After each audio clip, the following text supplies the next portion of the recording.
के दिन माता महालक्ष्मी व्रत की समापन विधि के बारे में। पहले तो ये जान लीजिए कि आज शाम को पूजा के समय आपको किन किन चीजों की जरूरत पड़ेगी।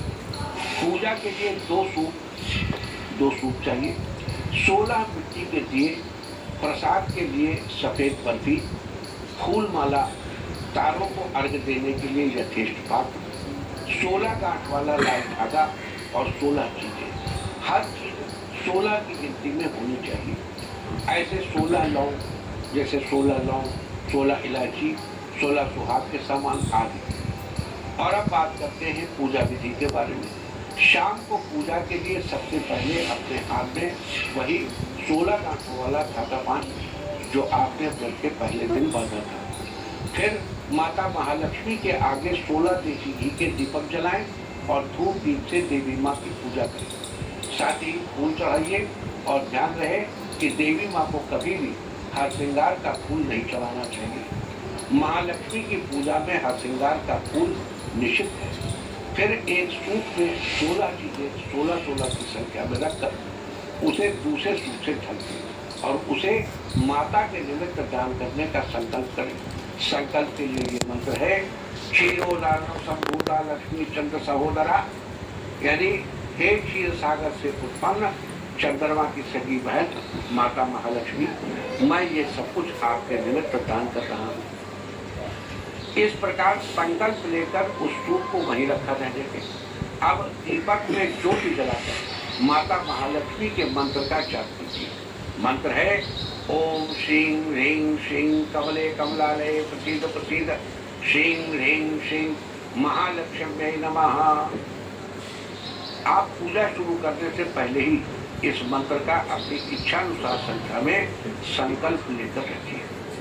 फिर जैसा आपने संकल्प किया हो उसके हिसाब से मंत्र जप कीजिए।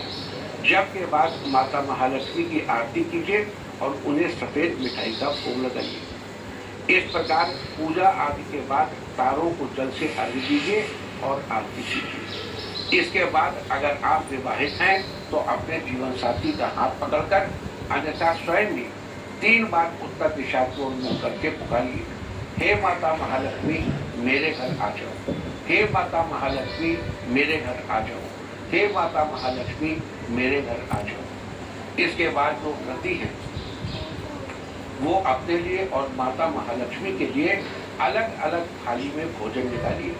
अगर आप विवाहित हैं और आपने जोड़े में ये व्रत किया है तो देवी माँ और अपने साथ साथ अपने जीवन साथी के लिए भी थाली में भोजन निकालिए। साथ ही हो सके तो माता महालक्ष्मी के लिए चांदी की थाली में भोजन निकाल कर रखिए। भोजन करने के बाद अपनी थालियां उठा लें, लेकिन माता की थाली को किसी दूसरी थाली से ढककर वहीं पर रखना छोड़ें।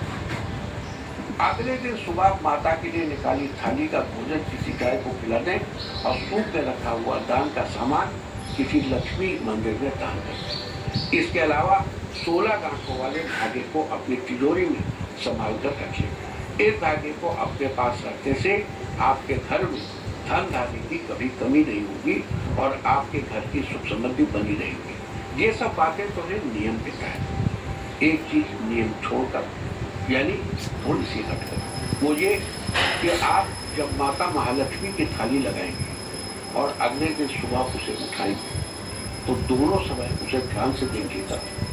अगर आपको कोई फर्क नजर आए तो माता को प्रणाम करिए, किसी से शेयर मत करिए।